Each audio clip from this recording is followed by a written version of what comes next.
ओम श्री साईनाथाय नमः। ओम श्री साईनाथाय नमः। ओम श्री साईनाथाय नमः। सभी साई भक्तों को नमस्कार। कथा प्रारंभ करते हैं। पिछले भाग में आपको सुनाया था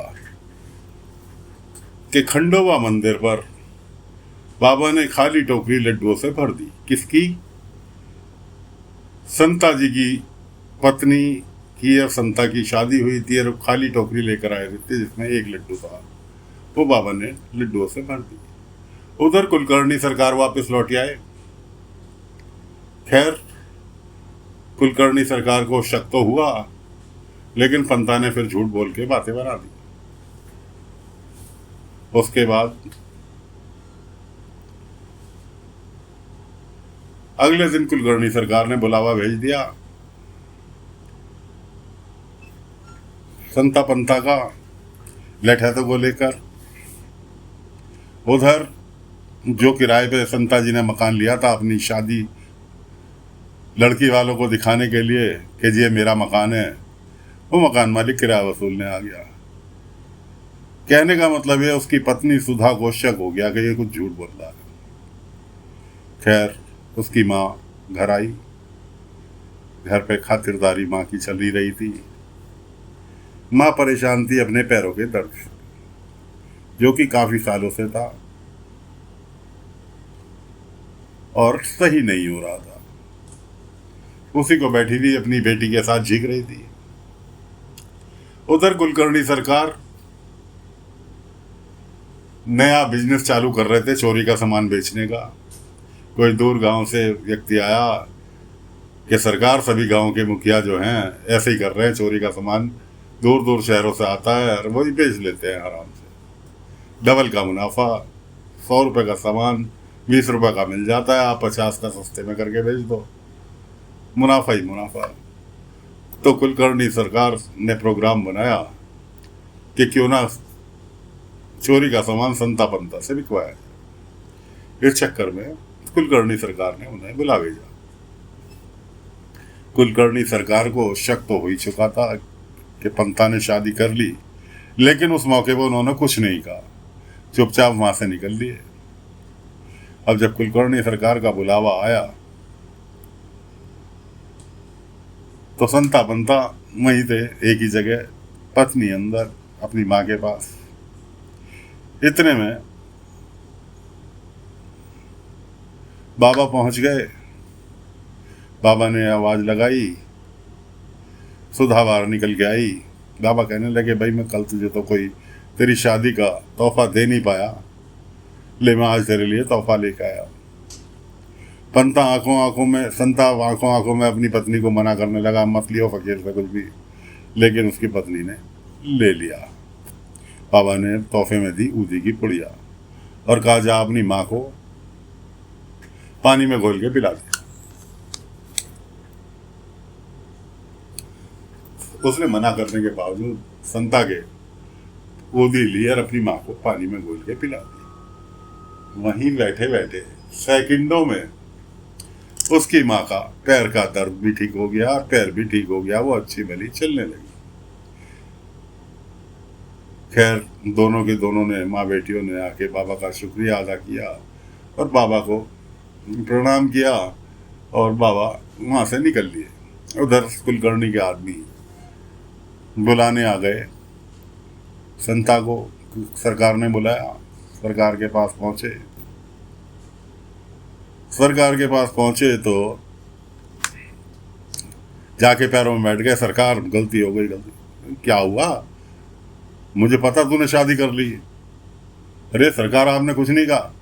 मैं कहा, मुझे क्या लेना देना, तू शादी कर, कुएं में गिर। मैंने तुझे काम जो सौंपा था उस काम से बुलाया है और फिलहाल मैंने तेरे लिए एक नया काम निकाला। अब तेरी शादी तो हो गई है, मैं सोच रहा हूँ कुछ जिम्मेवारी तेरे ऊपर डाल। नगर में एक दुकान खुलवा रहा हूँ, वहां पे दुकान पे बैठी। खैर जी, संता पंता दोनों खुशी खुशी वहां से निकल लिए। उधर पीछे से माँ बेटियों ने कहा, भाई साईं बहुत अच्छे व्यक्ति हैं, ये बिना वजह उनको बुरा भला कहते हैं, वो तो शक्ल से ही उनके तेज झलकता है, क्यों ना। माँ बेटियों ने सलाह मिलाई, क्यों ना साईं से मिल के आया जाए। खैर जी, दोनों माँ बेटी बाबा के पास पहुंच गई। बाबा से मिलके वापस लौट रही थी। माँ अपने घर चली गई, बेटी जैसी घर में गई, जाने को हुई कि उसे द्वार पर बाबा की लीला हीरा पड़ा हुआ नजर आया। एक काफी अच्छा मोटा हीरा पड़ा हुआ नजर आया। उसने उठाया, उसने कहा लग तो हीरा रहा है। खैर जी, पंता जी घर आए, संता जी घर आए तो उन्होंने दिखाया। संता जी समझ गया कि ये तो हीरा है। उसने कहा ला मुझे दे, मैं इसे चावड़ी में जमा करके आता हूँ। क्यों? पत्नी के सामने तो बहुत बड़ा धार्मिक व्यक्ति बना हुआ था। पत्नी ने भी राजी राजी दे दिया। पत्नी ने राजी राजी दे दिया। अब संता जी जो थे प्रोग्राम बना लिया कि इस हीरे को नगर जाके बेचेंगे और कम से कम 50,000 लाख का तो बिक ही जाएगा और हम तो धनवान बन गए।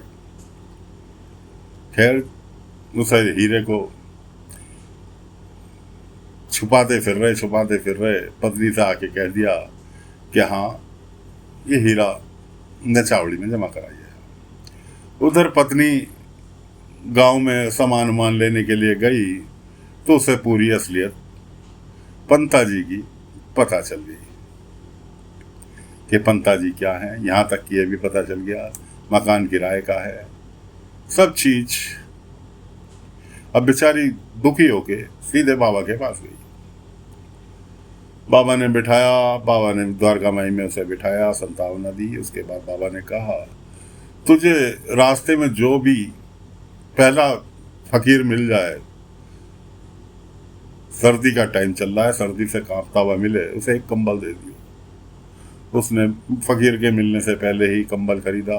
कंबल खरीद के रास्ते में एक फकीर मिला, उसे दे दिया। फकीर क्या मिला, असल में बाबा का ही कोई लीला थी।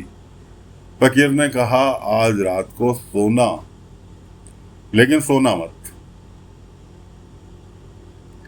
और वो सोच रही इस बात का मतलब क्या है कि रात को सोना लेकिन सोना मत। उसने कहा जरूर ये जागने के लिए कह रहे।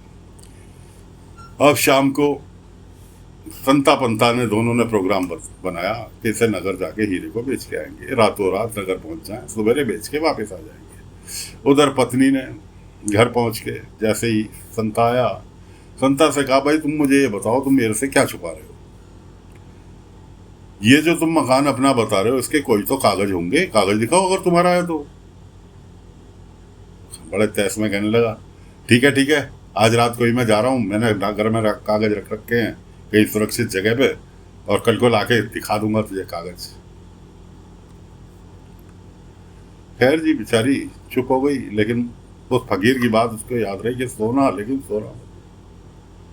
अब वो जो थी, संता जी तो निकल लिए पंता के साथ में नगर के लिए, लालटेन लेके रात को अंधेरे में जंगल के रास्ते, ये सुबह तक पहुंच ही जाएंगे। सामने दिखाई दी बाबा की छवि, जबकि बाबा नहीं थे, लेकिन बाबा उसको पहुंचाना चाह रहे थे सही ठिकाने तक। बाबा की छवि दिखाई दी, अरे साईं, वो दौड़ के गई। बाबा आगे आगे चल रहे हैं, सुधा पीछे पीछे चल रही है। बाबा ले गए जंगल में, संता पंता अपनी धुन में जा रहे थे और कुलकर्णी सरकार कहीं से आ रहे थे। बाबा ने ले जाकर उस स्थान पे उससे सुधा को छोड़ा और खुद गायब हो गए कि जहां कुलकर्णी सरकार का और संता का मेल मिलाप होना था। खुद हो गए गायब, क्योंकि बाबा को तो रास्ता दिखाना था, सच्चाई खुद भी सच्चाई नहीं बतानी थी, वरना संता कहता साईं कि फकीर तूने मेरी चुगली कर दी, मेरे लिए भड़का दिया, मेरी शादीशुदा जिंदगी में आग लगा दी। इसलिए बाबा ने रास्ता दिखा दिया। सुधा जो थी दूर खड़ी हुई तमाशा देख रही, आवाज साफ साफ आ रही। सामने से कुलकर्णी सरकार को आते देखकर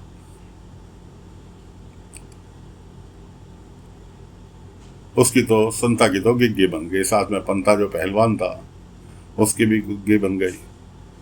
कहाँ से आ रहे हो भाई? कुलकर्णी ने सीधे पूछा, कहाँ से आ रहे हो भाई? अरे नहीं सरकार, वो कुछ काम से जा रहे थे। कुलकर्णी ने कहा साले तुम दिन में तो मेरे काम में आलसी, जहाँ जगह मिली वहां पढ़ के सो गए, रात में तुम कौन सा काम करने जा रहे हो? इतनी रात को, और वो भी दोनों। कुलकर्णी के साथ 4-5 लठैत चल रहे थे, क्योंकि रात के वक्त जंगल के रास्ते से आ रहा था, इसलिए लठैत रखना तो मामूली सी बात है कि कोई जंगली जानवर हमला कर दे तो उससे बचा जा सके। कुलकर्णी ने लठैतों को आदेश दिया, लठैतों, इनकी दोनों की तलाशी लो।